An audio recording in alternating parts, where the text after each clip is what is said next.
Good morning, afternoon, evening, everyone, wherever you may be. And welcome to the finale of the GT1 World Sprint Series, powered by Sim 3D. It's been an interesting season to say the least. We haven't exactly... It's been a relatively small grid. However, action has been packed absolutely throughout. And I'm sure this round is going to be no different. We have a couple of interesting things with this finale as well, because Mattia Feligni and Stephen Brumfield very much both in the runnings for the season and for the championship title. Only 4 rounds, bear in mind, doesn't necessarily mean that we have not had some... Well, it's really come down absolutely to the wire, and I'm sure... Again, looking forward going into this, moreover, next time out and next season when this continues, all being well, we're going to have even closer racing. Mattia Feligni is currently on 195 points with Stephen Brumfield on 190. A little bit further down also as well, we have Robin Bales in P3 overall in the championships with 153 and Fabian Savelli in 4th, only 1 point behind. So all to play for based on what Fabian Savelli can do, as well as Robin Bales. So we're going to have to see how that develops as we move forward. So again, 15 minutes of qualifying, followed by a 45-minute race. And it is very much all to play for. I am going to be soloing this commentary this evening. And what we're going to be doing also as well, moving forward, is ensuring that everything is going to be... like I said, we've got a lot of stuff to work on for next season. A lot of interesting things to work on. Like I said, a lot of improvements that we would like to make. Look at that time has just come up on your screen. 4 minutes left of qualifying to go. And at the moment, we're going to have a quick look. Daniel Bristow is the person and the man that is on form at the moment. Currently leading the timing tower and leading the qualifying by about 0.2 of a second. Mattia Feligni currently in P2. So we know that Mattia has got some good pace. We saw that last week. I'm sure this is going to be no different at all. As we expand that up for you, there we are. You can see the current order here. And then we're going to bring the gaps up for you in a second as well. But it is close, as we have seen again consistently through these courses. Look at that. So Bristow with Feligni is only 1/10 of a second. A bit of a drop. And then we've got Robin Bales, which is about half a second behind. Stephen Brumfield, 0.8 of a second behind. And Fabian Savelli. I mean, all importantly, for that last spot on this championship standings, I mean, realistically, definitely going to be something that we're going to be wanting to get sorted and get going at the moment.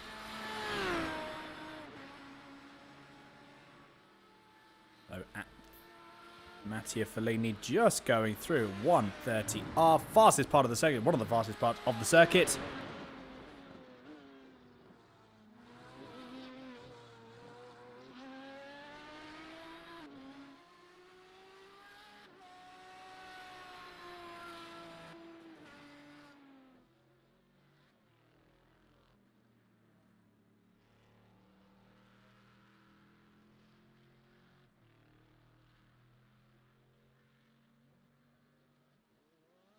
Apologies, not too sure what happened there, but we are indeed we are back for the we are back on comm. So yes, not too sure what happened there. Apologies. Robin Bales as we go through now in the very brightly coloured, one of the very brightly coloured Positively Racing cars, one of 3 in this particular race. It's funny, Eva Laubscher unfortunately not unable to join us as it seems for the last round, so we will indeed be missing him. Just having a look further down the field again. I mean, it's one of those ones where I think it's going to be, as we have seen, with this one pit stop as well, we've got to take that into account also, is the one pit stop that we have got, that does normally spice things up a little bit. Fabian Savelli, that 1.1 seconds, I mean, crucially as well, that 1.1 seconds that... Oh, we're looking at that. We've actually got 0.6 of a second between Bales and Savelli, so that's really going to be playing into the hands of Robin Bales currently at this moment in time. What we're going to do, though, is we're going to very quickly leave you with an onboard lap of Stephen Brumfield running through the what will be his last lap here at Suzuka for the final round. Let's jump on board, and we can see the Aston Martin in all of its glory.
And there we go. Qualifying is over. That was an onboard lap from Stephen Brumfield.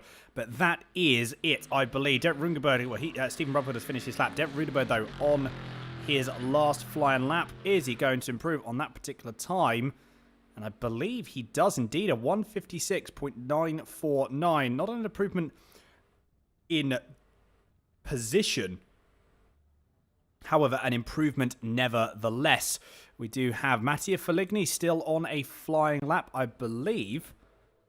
We may be able to catch that. And there we go, just going through Mattia Feligni the last time around. Feligni's really caught the gap up as well. It's only now 7 thousandths of a second.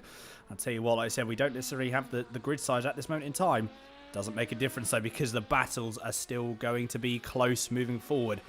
Is it going to be an improvement for Mattia Feligni as he comes across the line? No, it is indeed. He's managed to best Daniel Bristow, and look at that, up in the pole position by just over a tenth of a second. Fantastic stuff there from Mattia Feligni on the last lap, exactly where he needed to and exactly where it counted. Absolutely fantastic stuff indeed. But moving forward as well with your grid for the final round, and it is as follows. So Mattia Feligni taking the pole position, with Stephen Brumfield in P2. Fabian Savelli, P3, with Daniel Bristow in P4. Robin Bales, P5. Derek Rungeberg in 6th. And David Gowrie in 7th. I do apologise if those are slightly off. I could very well be a little bit off with those times there. So I do apologise if that is the case. But I think, looking at the times, that is where they stack up. So Feligni, Brumfield, Savelli, Bristow, Bales, Rungeberg, Gowrie, Nichols, and Ubin. That is your grid. Everyone will be doing a warm-up lap in a few moments' time. It will be a small warm-up lap, a short warm-up lap, and then we will be able to get going for this final round. Again, all in all, it's going to be an exciting race indeed.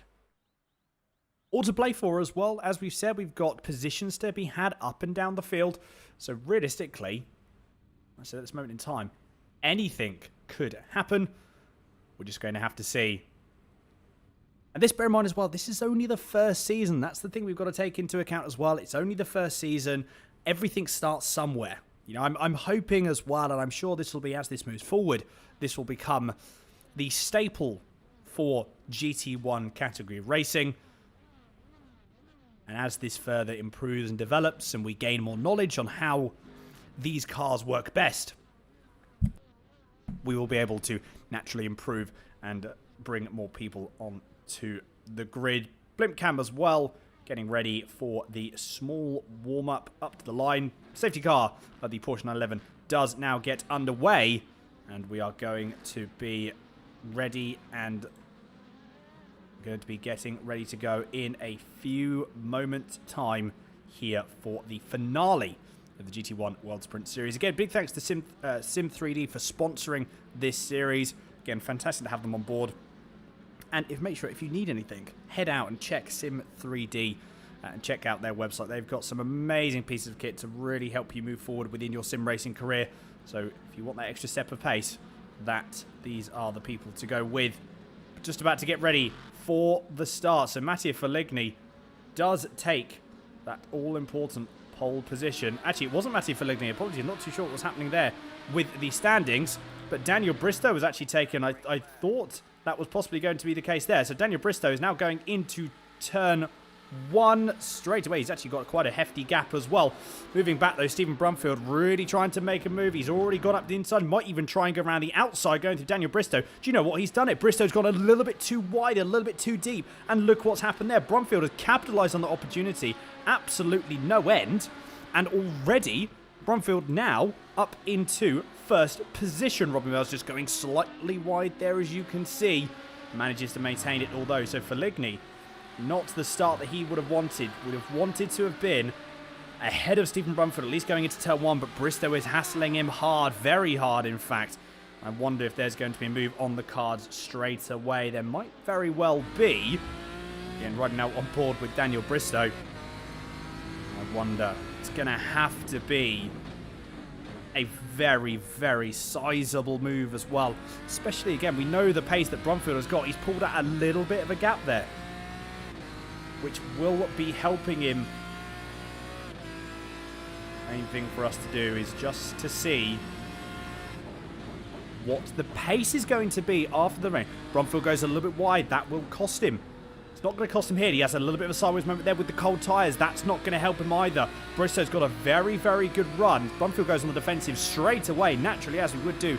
And as we've seen from him before, it's going to be too wide going through into 130R for the first time. That's going to be a tricky and brave move at the best of times. Manages to do it. Oh my goodness, Daniel Bristow round the outside of 130R. What a move, but Brumfield coming straight back on him. Can't quite make the move stick, though. But Bristow goes a little bit wide. That's going to allow Brumfield to go on the outside and back almost in single file formation yet again. Robin Bells is going to try and take both of them at this point. Doesn't quite work out, unfortunately. So at the moment, I mean, Bristow had a fantastic couple of corners. Just went a little bit too deep going through into the side. He's actually having to defend quite heavily from Bells. Bristow's gone off as well. I'm not too sure if that was a bit of contact there. Is he going to hit the wall? Just kisses it. But I don't know if it was too much of a hefty hit to really take some damage. I think he will be okay. So I'm sure Bristow will manage to get back on the pack and then continue moving forward. But that will cost him significantly. So now what it does mean, though, which is actually, it's good for Brumfield, also good for Feligni as well. Because there's now no cars in between Brumfield versus Feligni. Derek Rudberg, though, look at that thunderous Corvette. Absolutely fantastic sound of these cars. I am more of an Aston Martin noise fan myself, but there's no denying that this Corvette GT1 is a fantastic sounding car. A couple of tenths away from David Nichols. Around about 8 tenths, and that gap is maintaining. So we might see that come down ever so slightly. We might see that come down a little bit more as the race progresses. We'll have to see how the latter stages, obviously all the latter stages develop within this race. Actually just dropped down to 1.2 seconds. Daniel Bristow, though, you can just see in the background there, just out of shot, or just going out of shot now, on catching up to Derek Rudberg. The gap is 2.6 seconds, and it's coming down. Derek Rudberg has pulled a bit of time, pulled a couple of tenths on Nichols. So really, again, interesting stuff. I wonder what we're going to be able to see. Good speed carried through there by Derek Rudberg in the Corvette. Gap between Feligni there. Sounded like a small lock-up there for Derek Rudberg going into Skane. That would have cost him just a little bit of time, 3 or 4 tenths. But again, doesn't necessarily mean all that much because the pit stops are so crucial here. I wonder what Bristow has got. I wonder if Bristow has now gone in the pits. Mattia Feligni's just put in his fastest lap of the race, a 1:54.532. That's definitely going to be coming down as the race progresses. I wonder if Daniel Bristow is in the pits. He is indeed. That's going to be costing him significantly because not only has he done one pit stop, he's going to have to do another one when the fuel runs out. So race has gone from bad to worse. Absolutely fantastic move. Up the around the outside of 130R on Stephen Brumfield. Unfortunately, it has all gone awry after that. A little bit further up the field, though. I mean, again, relatively close. Robin Bales isn't too far away. He did make the move. Well, he's actually sitting in P3 now. Fabian Svelli, his championship rival, just behind him. Oh, that's very deep from Robin Bales. Manages to get it stopped. I wonder if that's going to cost him a bit of time out. No, it doesn't. So good race pace from Robin Bales here at this moment in time. Wonder if we're going to see that continue or we're going to see possible drop. I don't think we will actually. Robin is very strong generally throughout the course of the race. But as I say, that bit of a lock-up, that will cost him a bit of time. Sorry, Robin, for commentator's curse there. And that's going to allow Fabian Savelli to catch up, although he goes a little bit wide going through down into the top section just for the back straight. So that will also cost him a bit of time. So pretty much everyone stayed where they were, I think, at that particular moment. No time gain, no time loss. Bit of a lift just to rotate the car into the corner of 130R for Fabian Savelli. And then manages all back in the car in as well. I think it was a fraction too late on the brakes, but just backing it in. Fair play indeed. Manages to get the car stopped. And like I said, only just a little bit of time loss, I think, to be perfectly honest, just through there. Look at that coming down now. Mattia Feligni is going to try and go around the outside of Stephen Brumfield going into turn 1 and turn 2. Stephen Brumfield's going to have to give him some room, but Robin Bales is sitting there waiting for something to happen. Brumfield manages to keep it on the insider, though, and manages to stay ahead going into the S's complex. And you can see Mattia Feligni, because of that, is now being pressured by Robin Bales. Just goes a fraction wide into the start of the second half of the S's. Didn't lose any time because of it, though. So Stephen Brumfield did lose a bit of time on that last lap, but they managed to then regain all of that pace. So not too bad. No, nothing gained, nothing lost. Exactly what we want. This actually plays into account as well, and we've spoken about it a little bit before, is what's going to be happening when it comes to actually moving forward with Robin Bales. Is so deep going into the hairpin. Manages to get it stopped. It seems to be that Robin Bales is just trading a little bit more pace in. He's trading a little bit more speed, which is helping him. Derek Runeberg, I think, has had a small moment, so we might be able to get a replay of that for you there. We can possibly see that because the gap has unfortunately opened up now to 15.2 seconds. Not ideal and definitely not what we wanted. We see here is going to be the incident. And this is not apologies, this is actually qualifying. I wonder if we're going to see something else a little bit further here. Let's have a look. This is Derek Runeberg here as he comes through. Is it just a little bit too aggressive on the throttle or something similar? I think so. Nothing really to cause any real time loss there. Manages to maintain the pace. Is it possibly a bit of a lock-up here, maybe? A bit too early on throttle. Manages to... Okay, so a bit of time loss there from Derek Runeberg somewhere. Might be able to get further information on that for you in a little bit. For the moment, though, the gap has unfortunately dropped down to around 7 or 15 seconds or thereabouts. Going back to your live view now. There we are, 36 minutes left to go. Already 10 minutes gone through. Can't believe that. Nearly those 10 minutes gone through. I'm just having a look as well at Derek Runeberg's car. Doesn't seem to be any significant damage, so could have very well been just a small little spin or something along those lines. So yeah, again, bit of a shame with that time loss, but something that I'm sure Derek will be pushing along with, because anything can happen. It's the key thing here. We really don't know. With how close it normally is with these gaps and how close it normally is with these standings, We really just don't know. A little bit further up the field, though, Robin Bales has actually made the move on Stephen Brumfield, so I wonder what happened there. We're definitely going to need to get a replay of that, and I believe it was an off-track for Stephen Brumfield, of which Stephen Brumfield gets another small little off-track there, so got to be careful with these, because they will add up. Let's have a quick look at what happened. This is the replay here. So bear in mind, Stephen Brumfield is leading at this point. I wonder, is it just going to be a small tag of brakes, just a little bit too wide? Look at that, manages to go through, but it is going to cost him. He would have got a slowdown there. So that's what cost him the time. Look at all that. If you watch it now, he's going to have to concede the time, and there he does now. Pulls off. We did have a bit of a sizable gap, but obviously it had to then disappear purely because of the slowdown that he received. Tried to get rid of it in the cleanest way possible. But then again, I just don't think it's going to work. And there we are. There is the slowdown that he had to concede eventually. Going back to a live picture now, though. And Stephen Brumfield maintaining the pace. Fabian Savelli's catching up as well. Let's not forget about Fabian Savelli, who is starting to catch. David Gowrie is actually being caught by David Michael Nichols as well. So that's a bit of a battle that we're going to hopefully be able to see moving forward as well. Transition. Very, very clean transition there from Stephen Brumfield. You can see the weight of the car really, really shift over.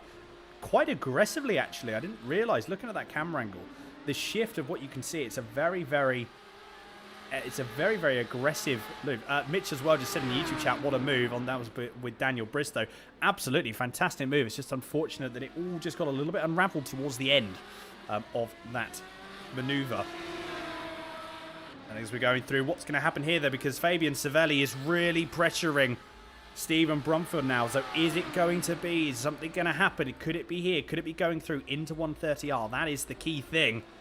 I don't think, again, at this moment in time, don't believe anything is going to really happen. Very, very close, though. Fabian Savelli, he's just there or thereabouts. He's so close, yet so far away at the same time. It's a very frustrating position to be in, to be perfectly honest. Because if I was in that position, you want to be able to make sure that you can, well, you want to be able to overtake ultimately. But at the same time, you've also got to be conscious of what the car is doing. You've got to be conscious of how best to not overdrive the car, especially when you've got tyres to look after. You've also got a bit of fuel to save if you can do that as well, because the fuel save is really, really going to help. Last lap time for Mattia Feligni was a 54.307. However, last lap time for Robin Bales was a 54.187. So I tell you what, that will be a new fastest lap, I believe, as well. And it is indeed a 154 for 187 for Robin Bales. So Robin Bales is really trying to make... Still Daniel Bristow with the fastest time of that 154.082. However, I believe that Bristow is now back out, but unfortunately is a few laps down. There is Daniel Bristow. He will be still picking up points, bear in mind, as long as he's able to finish, he will still be picking up points. But at the moment, though, big shame there for Daniel Bristow. So well moving forward through the field and maintaining his lead and getting back up into P2. And just, unfortunately, that small little mistake just cost ever so slightly. But it's good to see, though, Daniel Bristow has got some incredible amount of pace, so hopefully we're going to be able to see him in the future series moving forward. And again, hopefully with a few more cars. David Gowrie, still with the pace. Just about managed it, although as I say that, as we just pan now to the both, David Gowrie and David Michael Nichols have had an incident. What on earth has happened here? Let's see if we can get a replay of this as well, as we look a little bit further back, because I am intrigued here. I'm intrigued to see what happened. So let's try and find. So as they go through, so David Gowrie, I think we've come back just a little bit. So I wonder if it's going to be a small possible movement or moment going into the hairpin. I mean, that's where we caught the tail end of that. But is it going to be? I don't think any damage was caused by any contact. It's just going to be lock of the rears up and the car sets itself around. There we go. Unfortunately, and just a little bit of a bump for good measure there by David Michael Nichols. So David Gowrie, I mean, again, the positions have now reversed. I'm sure we're going to see that pace start to come down and the gap start to come down again. It's 1.3 seconds at the moment. I wonder if that should be coming down as well. If we've seen with the pace of both of these drivers, we should be able to see that lap time come down in a little bit. Oh, no, commentator's curse. I'm very, very sorry there, David. That's not going to bode well, unfortunately, for... Just, again, loses. Might just be a little bit too much rear bias, I think, on the rear brakes. So maybe possibly move those forward a couple of clicks just to help the car stabilise a little bit. Because the last thing you want to do is you don't want the car to rotate too much, especially under braking. Because when it starts to go, it's very hard to maintain these cars and bring these cars back. Fair play, though, to David Gary for only having that half spin, managing to keep the car in a straight line, which did save him a little bit of time. However, the gap is now 8.5 seconds. So a little bit of a difficult bit of time to make up. You think 8.5 seconds? I mean, there's 30 minutes left to go, still with a pit stop, remember. So, possible times to be made up here. 100%, I am sure. As we're going into, again, a little bit further up the field, Matteo Feligni still leading, just pulling a little bit more of a gap now between himself and Robin Bales. Fabian Savelli is only about 0.6 of a second away from Stephen Brumfield. We know the pace of Stephen Brumfield. It might just take a little bit of time to get back there. Gap is now 2.8 seconds. But again, with a bit of composure, we just saw to the tail end of... excuse me, the tail end of the last race. A little bit unfortunate for Stephen Brumfield. Just a couple of little mistakes did cost him. So we might very well be able to see Matteo Feligni. Look at that, 154.061. Only a fraction faster than Daniel Bristow, but faster nevertheless. And the fastest man now out on track. Definitely, indeed, the fastest man out on track. But Stephen Brumfield, though, needs to try and respond. At the moment, he's dropped a couple of... He's dropping around about 3 or 4 tenths per lap. And what this is doing is allowing Fabian Savelli. Look at that. Oh, big moment there for Savelli, though. Manages to catch it. Very well held indeed. 29 minutes have gone of the session. 29 minutes remaining of the session. And we're getting ever closer to the first and only pit stop that the drivers will be making in this particular race. The calm before the storm, as we can see at this moment in time, to be perfectly honest. I think that's the best way to put it. Savelli did indeed drop a little bit of time. Around 1 point, he's dropped about 1.3, 1.4 seconds. So that naturally is going to be costing him, and that is something that I'm sure he didn't want. But again, just that small little mistake did cost ever so slightly. Gap maintaining ahead, 1.1 seconds between Matteo Feligni and Robin Bales. Not really going up, it's not really going down. As I say that, Robin Bales decides to prove me wrong. And it now drops down to 0.9 of a second. And it goes back up to 1.1. It's wavering quite heavily here. But I think one thing we can actually see is there's a little bit of back and forth around the circuit as well. I think Robin Bales could very well be, and it seems to be that Robin Bales is slightly stronger in one section, and then a role reversal, and Matteo Feligni is slightly stronger in another section. But realistically, you know, both of these drivers very, very committed and very, very close over the course of a lap. I think that's the thing as well. When you have to look at it from a lap perspective, yes, there may be some positions that you're maybe a little bit slower, maybe a little bit, not quite on the pace. However, generally, there is always that little bit of, there's that section, there's the area or sector where you have got the pace. So again, it's all about that maintaining, all about the management, all about the control. And you've got to control that throughout the course of a race. Like I said, just one of the things just to touch on as well with what we were having with Brumfield last race and last week at Imola. The reason behind that is just those couple of little mistakes. While they weren't big, and you could tell that Stephen Brumfield was driving the absolute wheels off of his Aston Martin. And rightly so, because he was within a chance. There was definitely the chance there. Just pushing that car a little bit too hard. And then just those couple of little mistakes crept in and just caused that little bit too much of time loss for Stephen to be able to catch up. Although it does not detract that Stephen is an absolutely rapid driver in these cars, really knows how to drive them, really knows how they behave, and he's a fantastic, really able to control them to his best ability. But at the moment, still dropping a little bit of time, he's a little bit closer, although this time out, still manages to drop just that little bit more time. For your reference as well, Matteo Feligni's last lap was 154.383. Robin Bales' last lap was 154.285. So a little bit of time gain there for Robin Bales, but time gain is time gain. Daniel Bristow, though, proving us, look at that, a 153.868. I'll tell you what, though, I'd love to be able to see Dan in the remainder of the series moving forward because he has got so much pace. It's scary how much pace that Bristow has. Honestly, it is just relentless the way that he can continue that momentum and keep the momentum going forward as well. I think that's the key thing, is the momentum that he gets. It's just, it doesn't waver. It doesn't stop. It just continues to go. Even Brumfield, though, maintaining a gap, pulling away ever so slightly. Last lap was a 154.459, so getting closer, definitely getting closer is Stephen Brumfield.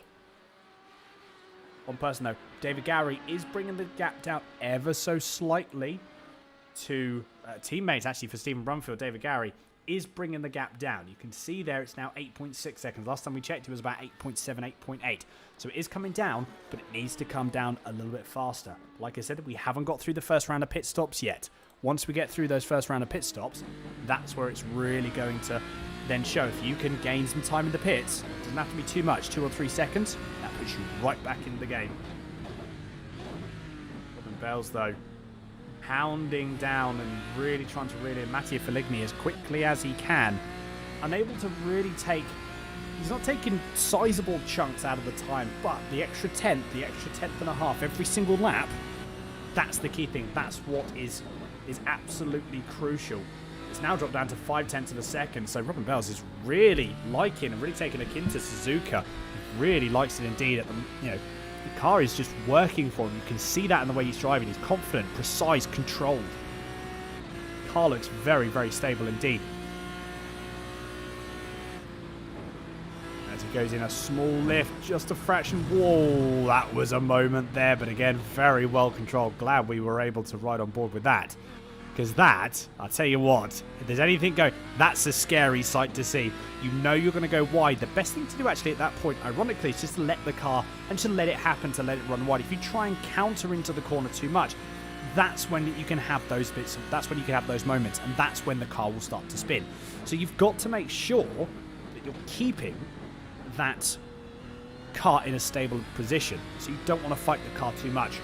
Charles K is saying, Chairman Button Dan, indeed it is, because the pace, like I was just saying there, the pace that Dan Bristow has got, just relentless. And it'll be good again to see him moving forward in the next round and the next season. Sorry, we have got some exciting things to announce as well, which will be announced in very, very due course. But Season 2 of the GT1 World Sprint Series, I'm hoping will definitely make its return. Just again, have to wait and see the timings and the scheduling and all of that.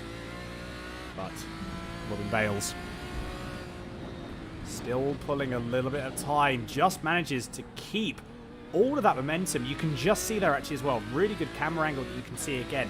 But there's a lot of there's a nice slow progressive steering application, loads the car up into the corner, but the brakes are being carried all the way through up until the apex point pretty much. There'll be a little period of time where it's coasting, but apart from that, it'll just be as much trail braking as you possibly can. Daniel Bristow though, 153.638. So just bested his previous lap time by over a tenth and a half. So again, realistically, it's just staggering pace. Bear in mind as well, Feligni, Bales, Brumfield, Survey, drivers not slow in that top three, not slow at all.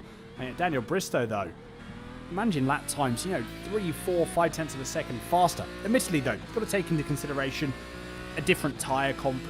They've got fresher tyres than Daniel Bristow has. He has got fresher tyres, so that will be helping him a little bit. But even so, very impressive lap times indeed. Here we go through turn 2 again. Small application on the brakes for Mattia Feligni just to try and push some weight over to the front axle. David Gowrie though, pulling the time down. He is starting to reel the time in. So David Gowrie's last lap time was 155.960.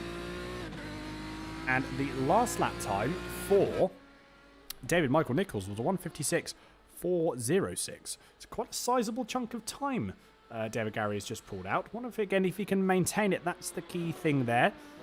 Ensuring that it can be maintained, because that is the crucial point. 155.720 for David Gowrie that lap.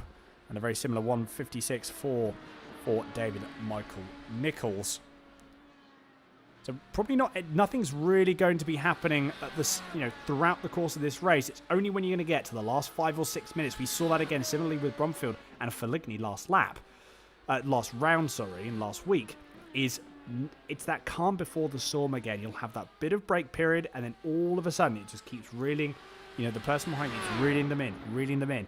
And then before you know it, as long as the momentum is kept, as long as there's not too much time loss, by the end of the race, you'll be right on the back bumper, and then you'll be able to decide whether a move is possible for you.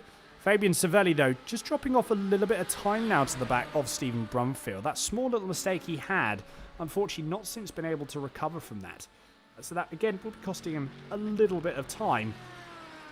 And that will obviously be costing him track position. Again, ultimately, bigger puff of smoke there. What on earth happened? I'm not entirely sure. There was just a big puff of smoke. And I'm not 100% sure who that could have been. Just having a quick look through all of the drivers. Could very well have been possibly Stephen Brumfield. He hasn't lost any. I think it was Robin Bales, because Robin Bales has just dropped back. Let's have a quick look. Robin Bales has had to go in the pits. Oh no, what on earth has happened? Let's see if we can get it. We're going to definitely have to get a replay of that. That's such a shame. Is it going to be just going through 130R? I believe it could be just going through 130R. And is there going to be a small, just a small touch of the grass on the outside that's going to kick the car round? Bit of pace in that looks to be a little bit too far. Oh, and there's a wall, unfortunately, very, very near. Oh, that's a hefty shunt as well. It's only into a tyre barrier. But ultimately, though, I don't actually think this may have actually played really nicely into the hands of Robin, because a decisive move straight away comes into the pits.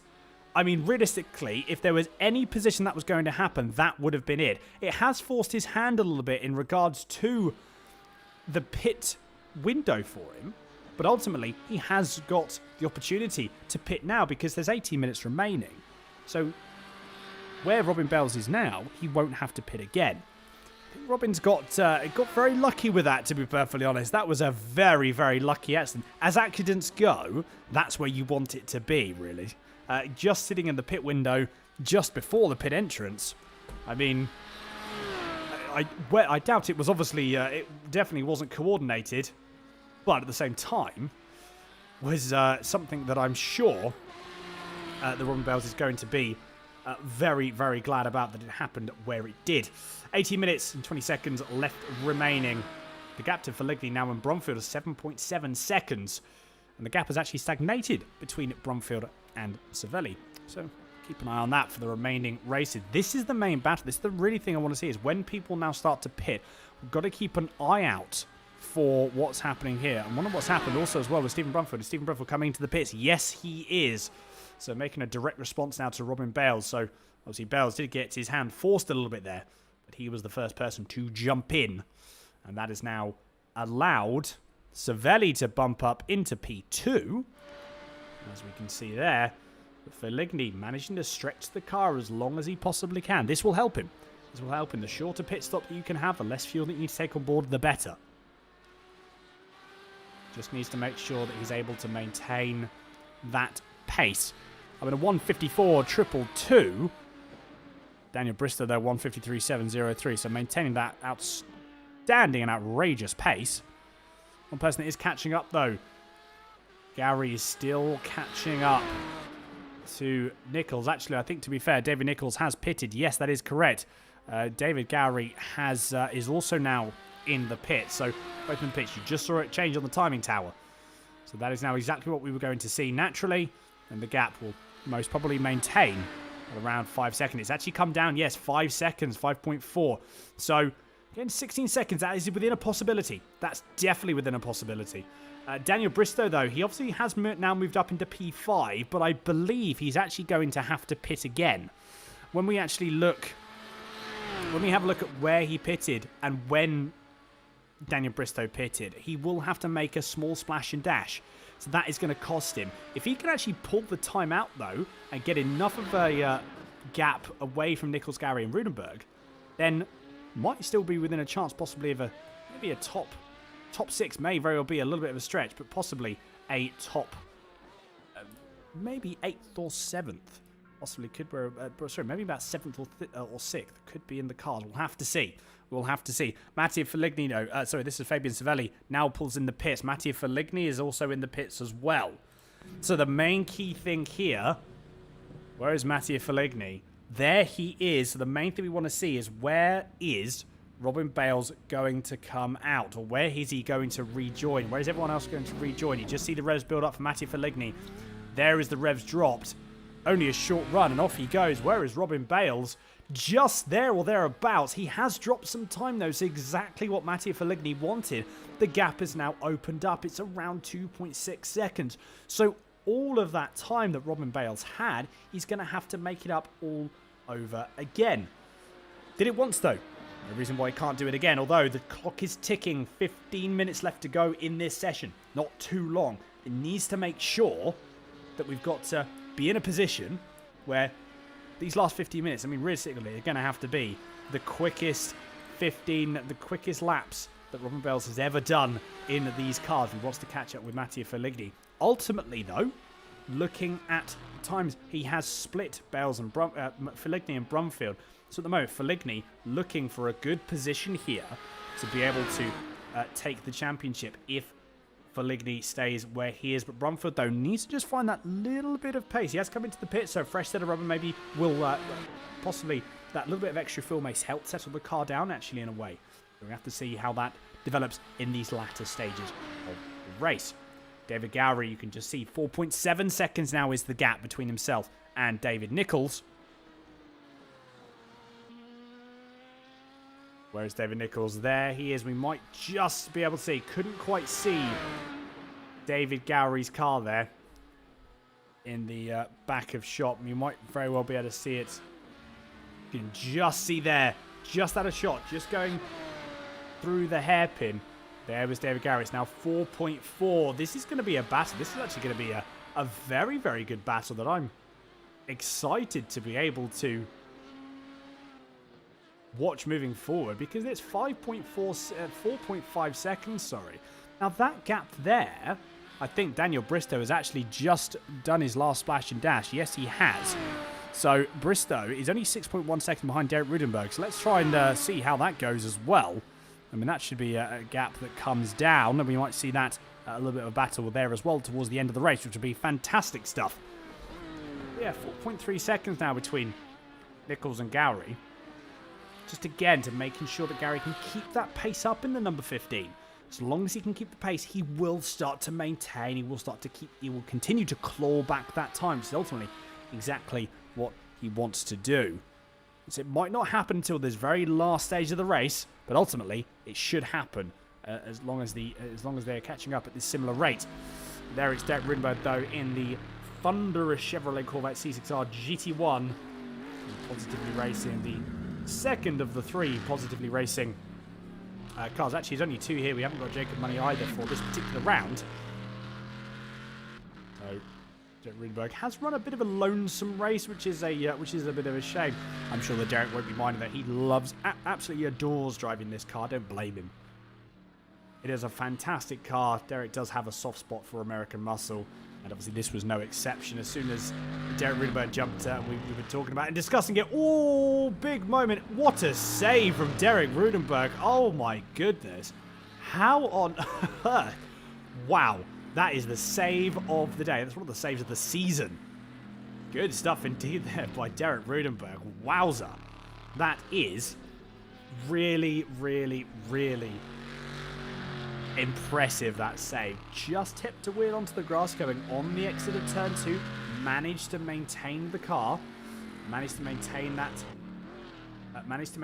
pace. Keep the momentum up. And then, yeah, absolutely, really, really good stuff indeed. Can't complain with that. As I'm sure Derek will be, might be needing a new race suit after that. Oh, Bristow goes a little bit deep going into the hairpin. That would have cost him a little bit of time, but the gap is already down to 2.8 seconds. It was 2.2. It's now up to 2.8. So 11 minutes left to go. Derek Rudenberg's going to have to make that car, and they make that Corvette very wide indeed. As I don't actually think, look at the timing tower on the left-hand side of your screen, Robin Bales. I don't think he's actually making up any time to Mattia Feligni. Maybe if he is, it's only by a fraction, actually looking at 0.145 of a tenth, or just over a tenth and a half, just under a tenth and a half, sorry. Time gained by Robin Bales on that particular lap. So it's a time gain, admittedly, but it's not going to be enough to take that 2.6 second down all the way down to a position of opportunity to possibly overtake.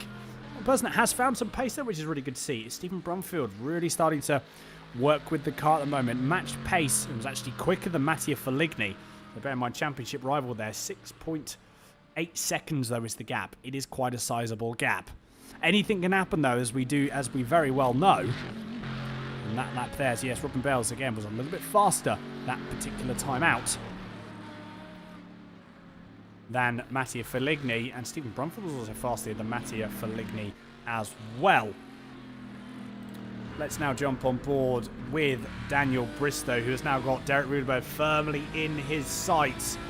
Manages to just carry the speed. He's going to go around the outside. No, because Derek Rudeberg makes the Corvette again as wide as possible, dives to the inside, just about manages to get it where it needs to be. Good placement there for Derek Rudenberg.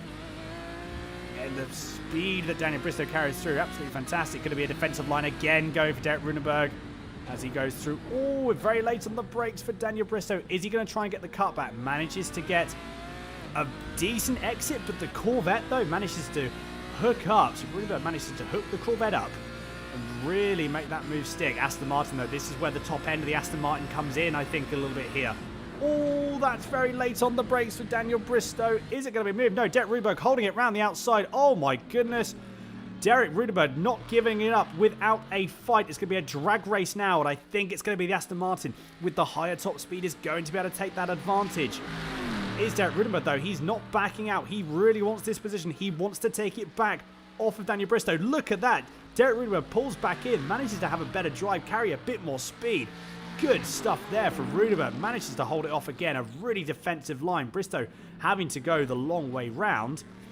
Could it be here again? Oh, bit of a slow position there. Oh, just about manages to keep it. Again, a drag race now going through down into turn 1 and turn 2 subsequently. Oh my goodness, 8 minutes left to go, and it has all started kicking off here. Bristow, though, manages to hold the inside. I think Derek Rudenberg, unfortunately, does have to back out. But I thought for a moment there that Bristow was going to go a little bit wide. Wow. Derek Rudenberg manages fantastic defensive driving there. Bristow as well, giving him a fair amount of room. So really great racing by those two. But that was a position well fought there. Daniel Bristow definitely earned that position. But ultimately as well, I mean, that was fantastic to watch. Really, really great racing. Derek Rudenberg. That is a tip my hat off to you, sir. That was absolutely fantastic to watch. Really good to see as well Derek getting comfortable with the car and again, being able to put the car in the perfect position. I mean, looking through, especially going into the top half of the Suzuka as you go through the double right-hander onto the back straight before 130R.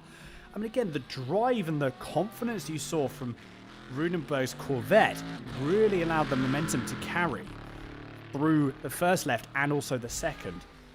Oh, great stuff indeed. Bristow now up into P7, although gap is now 28.9 seconds up to David Gowrie. I somehow think that may be a little bit tricky to maintain, and that may be a little bit tricky to find 28 seconds in 7 minutes, which is all we've got left to bear in mind, so not too long at all. Just going to have to see. I think as well, while we've got a little bit of calm as well with these battles going on here, Bales is catching up to Feligni, but again, is it going to be enough? You have to find out. But what we're going to do is, again, we're going to leave you on board with Derek Rudenberg for a lap of Suzuka circuit, the Suzuka Grand Prix circuit in the Chevrolet Corvette CR6 GT1 with the team Positive Racing. We'll be back in a few moments' time.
And there we are. We are back. A lap on board with Derek Rudeberg. Unfortunately, a couple of small little spins there, but manages to again maintain momentum as best he could. I'm really coming to terms and coming to grips with how much that how really just nice that Corvette sounds. Absolutely fantastic stuff. Going back to the front now, Mattia Feligni. Look at that. You can see Mattia Feligni. Stephen Brumfield actually only now 5 seconds behind. So Stephen Brumfield did manage to find that that little bit of pace. Ultimately, though, I don't think it's going to be enough. 4 minutes remaining in the finale for the GT1 World Sprint Series. And Robin Bales, though, 2.1 seconds. So again, it's now just dropped down to 1.9. I mean, realistically, obviously we don't want it. What we want a nice, fair, clean race. But if this little pressure can continue from Robin Bales and he can just continue pulling away a couple of tenths every single lap for the remainder, a small little mistake from Feligni will then put the favour and put the race right into Robin Bales' favour, which again is absolutely what we need. And exactly what you want. Just a bit. You can see again how Robin Bales is absolutely throwing the car around, trying to pull as much time as he can of this. You can tell he wants this win. He wants the position. He wants it really. And to be fair, I don't blame him in the slightest to get a win in the finale at Suzuka. Really good stuff. 2.2 seconds though is the gap. Again, it is dropping off. It's stagnating, I think, at this point. I think Mattia Feligni may be slightly better in the latter half, and then Robin Bales might be slightly better in the first half. Though it seems to be relatively even spread across the entire lap. It's just at the moment, though, Robin Bales now is going to try and go through 130 again as quick as he can, making sure he's a little bit more cautious to not run onto the outside too much. Definitely a bit more. You can just see that little bit more lift of the car just to make sure he's not taking too much speed in. Just about takes, really utilising all of the track available as well. Oh, this is very good stuff to watch indeed. The gap is exactly now 2 seconds. It's not gone up, it's not come down. Although ultimately, though, the last lap was quicker for Robin Bales, a 54.285 for Robin Bales, and Feligni was a 54.394. So ultimately, that lap time is coming down. There's going to be 2 laps left to go. So this one, the penultimate lap at this moment in time, and then the last one. This could very well come down to the wire. Robin Bales just rotating, managing the rotation of the car as well. Just about managing it to keep that car in a stable yet on edge position. So again, something of what we need. Definitely think that midsection as well, Robin Bales just loses a little bit of time, but then does then, you know, seems to then catch it back up. Very fast going through the chicane, going through the hairpin, so no one can match Bales for the pace that he's able to take through the hairpin there. It's just something that no one's able to match. Mattia Feligni, though, has managed to find that little bit more pace this lap, and this is exactly what he needs, and this could be all that he needs actually moving forward, to be perfectly honest. Because if we have a look here, 50 seconds left on the clocks. There will be one more lap after this. And then once the timer's down, that is it. Finale done and dusted. Season 1 of the GT1 World Sprint Series, powered by Sim3D, will be over. And then we'll be able to focus our attention moving forward to what is next for us. But I'm sure the drivers will not be. They will be trying to revel as much as they can. Especially Mattia Feligni, though. He's got one more lap before he will take the Season 1 championship. And Robin Bales, though, will ultimately be taking P3 away from... will be securing that P3 from Savelli, who's into P4. Just didn't quite have the pace at the moment for this particular race, although a very good showing at the start again, and continuing to maintain a very good pace throughout. So fantastic stuff again to see from Fabian Savelli. We are not too long to go. Again, V12s and V8s absolutely thundering through Suzuka for this final time. It actually gives you an indication as well, doesn't it? Look at that gap there. It's not all that big. When you really have a look at it from a distance such as this, it does not look all that big. It really doesn't. It's actually come down a bit, to be fair. 1.9 seconds is the gap. And then Stephen Brumfield managing to just maintain that gap of, around 5.4, 5.7 seconds. Robin Bales 1.9, 1.8 seconds as well. He can just see it is so close and yet so far away. The frustration I can imagine from Robin Bales, but at the same time, though, another very, very strong race from Bales. He's got some good pace in the car. Some really good pace in the car. And this is exactly what we want to see and exactly what we like to see as well. It's close. So we've only got 8 cars on the grid. Has the racing been good? Yes. Has it been close? Absolutely. And this is only going to cause... this is only going to allow us to better racing throughout with more cars on the grid. Mattia Foligno goes through the last couple of corners. One more corner to go. And that is Mattia Foligno taking the Season 1 of the GT1 World Sprint Series, the championship, and the race win at Suzuka. Fantastic stuff. Robin Bales in P2. Stephen Brumfield will be coming across the line in P3. There he is as he goes across the line now.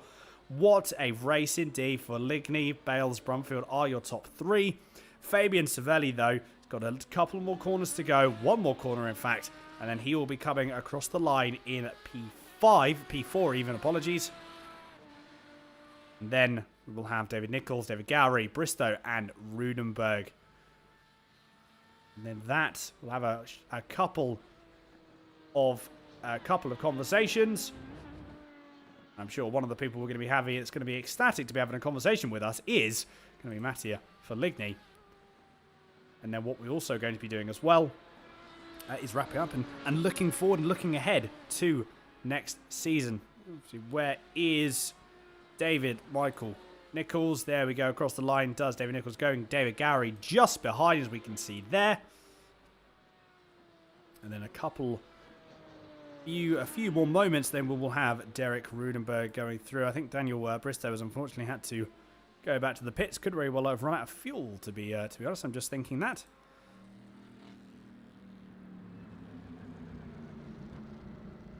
And there's Derek Rudenberg as well, just going down to 130R for the final time.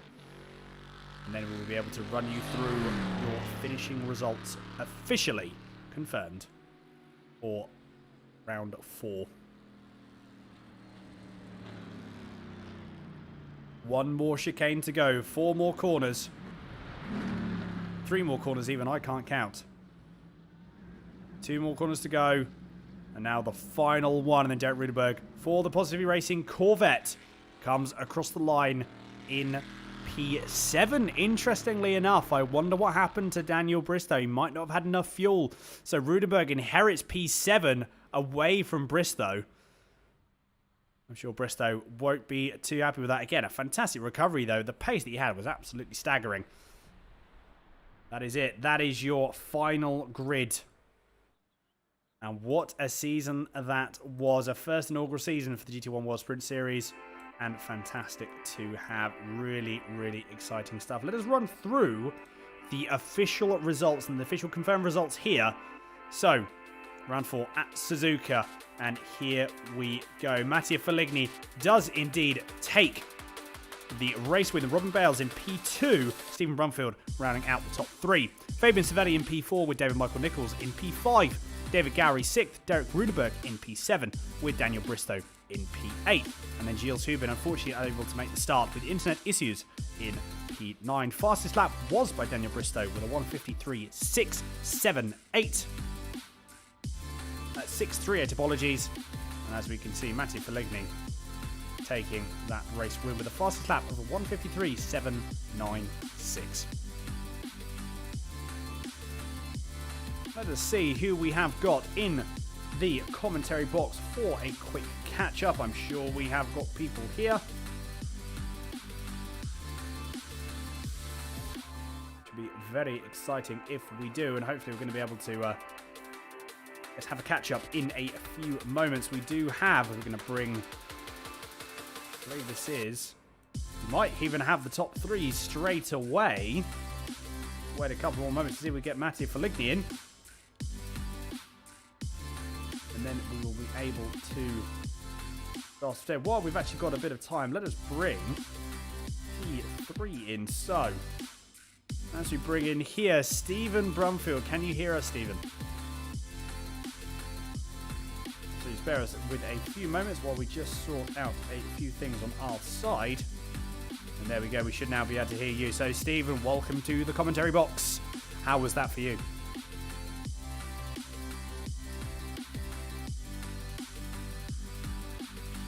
Good. I think, to be fair, again, the pace, we're looking at the start of the race. I mean, how was the start of the race for you? I think, obviously, moving forward initially, there was that sort of little mistake which dropped a bit of time as we went through the chicane. And was it a little bit trickier to get back up to pace after that? Or how was it for you from your perspective?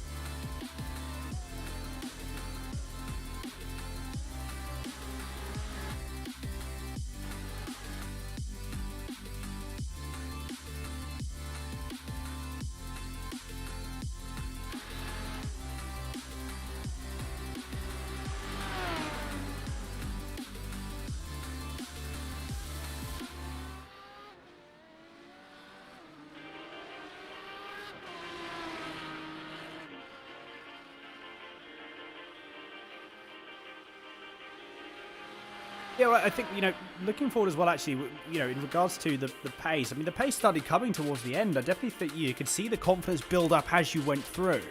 I mean, again, is that something you'll be able to, having learnt the car a bit more? Obviously, I know you did the Endurance Championship with us as well, and obviously now this season. I mean, looking ahead and all being well, we're going to be doing a second season of this as well, and this will be, again, hopefully the staple for all GT1 racing. But from your perspective, moving forward, have we done a lot from this season with the car around these different tracks?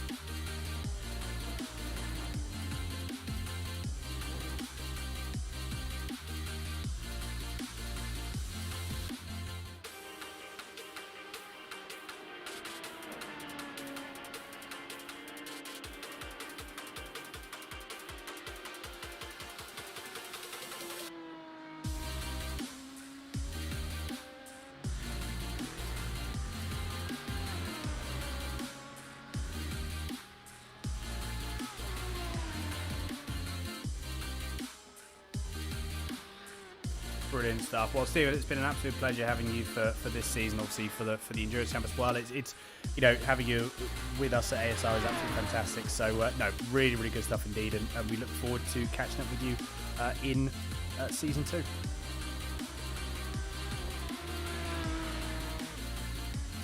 Take care, Stephen. There we are, Stephen Brumfield for P2 overall in the championship. Unfortunately, obviously, losing out to Mattia Feligni. Moving forward, let's have a quick chat with P2, and then we'll have a chat with Mattia Feligni in but a few moments' time. Robin, are you there? Can you hear us? We can hear you loud and clear. Robin, I think, to be fair, congratulations again on P2. A strong result as well. I mean, realistically, actually, we had the pace at one point. I mean, we were really in Feligni at one point. That small little error, though.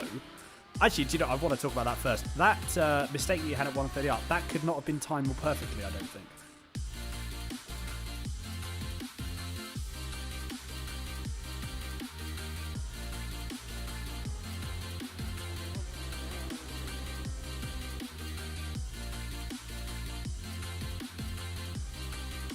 Was that also as well why we, obviously, at the pits we dropped a little bit more time because we were just before the pits, as you can see on the screen.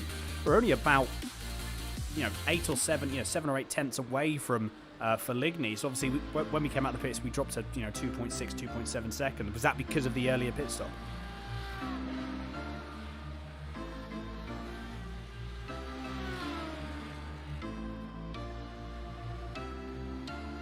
That's actually a very good point. I can't do maths, as it turns out, because I forgot you would have lost time having had that small limit.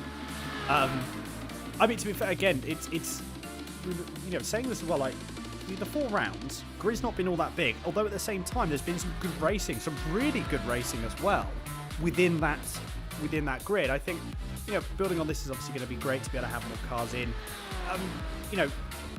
Hopefully we're going to have Feligny, yourself, and Brumfield again. Like from the someone that's been there or thereabouts within the top 3 consistently on pace and everything. What's it been like from your perspective racing with the likes of Feligny and Brumfield and Bristow?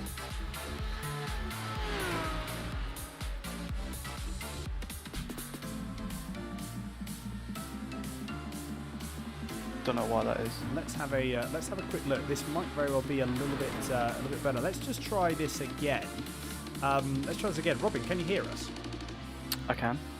Right. So apologies. We're going to have to some audio issues. I think we're all back now. We just had a couple of little audio issues, but Robin. Anyway, let's start that again. How are you? Well done on P2. I'll go through everything really quickly. Really good. Spin was rubbish. Got lucky that I didn't have more damage. It was good. Well, I mean, there we go. That's it. Done and dusted. I think going forward into the next race, racing alongside of Feligny and Bristow, from your perspective, being out on track, what was it like for you? Yeah, generally really good. Like the driving standards were really clean. There was a lot of side by side at the start of the race, for example, but I don't think I saw any contact or. I didn't see any contact or anything, so I think it was pretty clean. From my side, I've only had one bit of contact the whole series with someone, which was minor in itself. I think it's pretty good driving standards. Absolutely, and hopefully with more cars on the grid next season, we'll be able to continue to have more good racing indeed. Well, Robin, exactly. Thank you very much.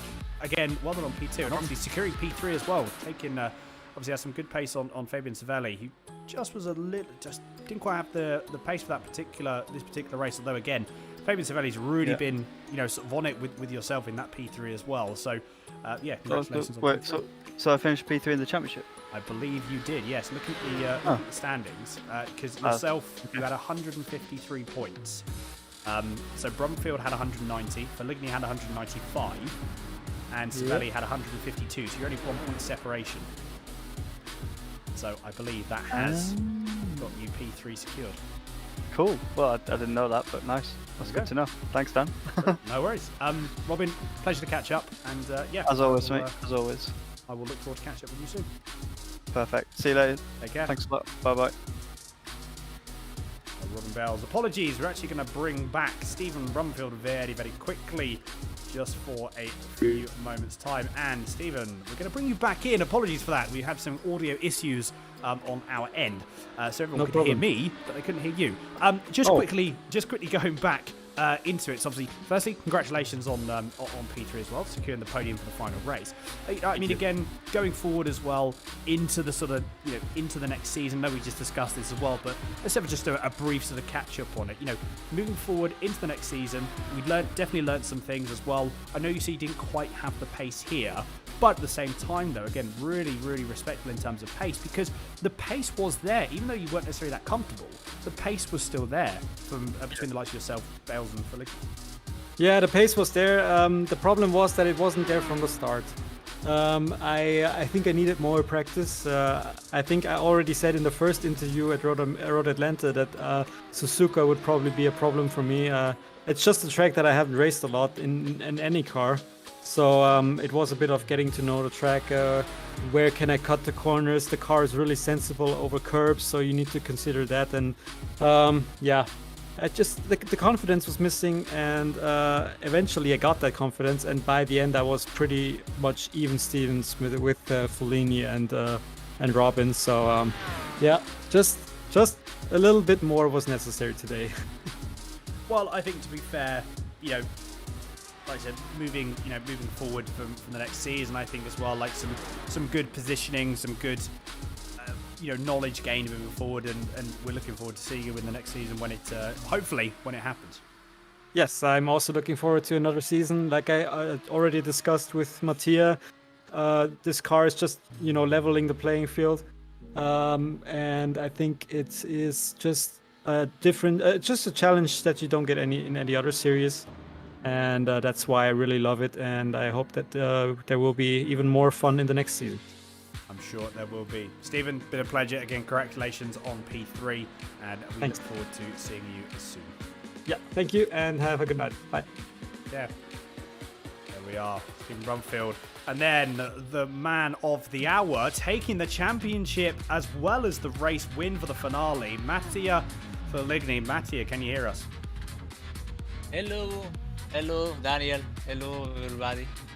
Hello, indeed. Well, I mean, Mattia, congratulations are in order. Race win and championship win as well. I mean, to be fair, I know we've spoken about before, the grid wasn't all that big, but at the same time, though, some stiff competition that you had throughout the 4 rounds. I mean, still deserved. Definitely didn't come easy this championship, did it? Thank you, guys. Yes, very, very great battle in this 4 race. Very clean and good rival.